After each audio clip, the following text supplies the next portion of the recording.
सब राजा के पास जाते हैं और बोलते हैं राजा हमने कौन सी गलती की, क्या किया जो हमारे राज्य में इतना भूख आ गया है, सब खेती सब सूख रहा है, नदी नाले सब सूख रहे हैं।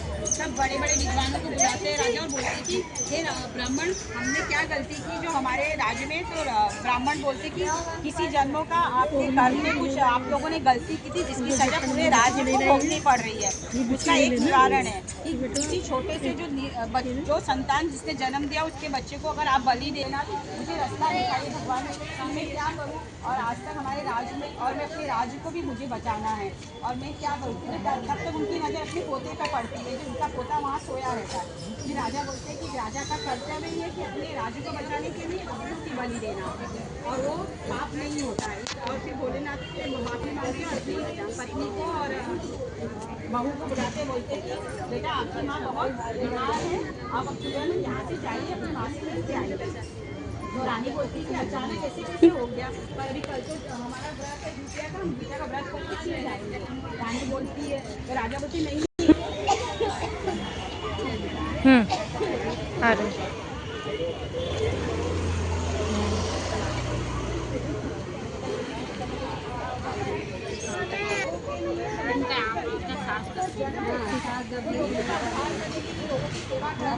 हम यार कहाँ लग चला आवत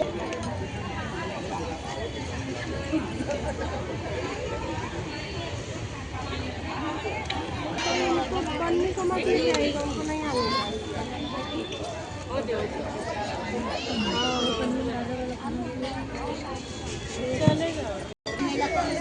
तो गांव के लोग रहते हैं, जैसी वो उस गांव में जाती है, सब देखते हैं, पूजा पाठ करती है, तो जो कुछ गांव के लोग रहते हैं वो भी आते हैं वहाँ पे धीरे धीरे इस गांव में सब कुछ आगे बढ़ने लगते हैं। जो बुढ़िया के साथ जुड़ने लगता है, पूजा पाठ करने लगता है, वहाँ के गाँव में सब कुछ अच्छा होने लगता है, खेती बाड़ी अच्छी होने लगती है, सब कुछ अच्छा होने लगता है।